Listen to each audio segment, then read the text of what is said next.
Ang pag-ibig na malalim, totoo, hindi makasarili, ay makikita kung saan si Kristo ang naghahari. Sa pamamagitan lamang ni Kristo, mayroong matatag na pagsasama ang mag-asawa. Ang pag-ibig ng sinuman ay dapat galing sa makalangit na pag-ibig. Kung naghahanap ka ng totoong kaligayahan, ang lahat mong pag-aari at gagawin ay may blessing dapat ng langit. Ang pagsuway sa Diyos ang pumupuno ng kalungkutan sa ating mga puso at tahanan.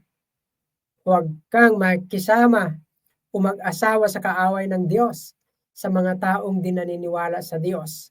Ang isang Kristiyano ay dapat magsakripisyo para kay Kristo na mas mahalaga ang kaligtasan kaysa mawala ito.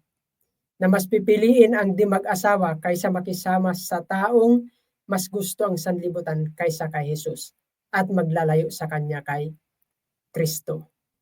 Kung tayo'y maghahanap ng ating mapapangasawa, piliin natin, hanapin natin ang mga taong sumusunod, sumasampalataya at nagtitiwala sa ating Panginoong Hesukristo.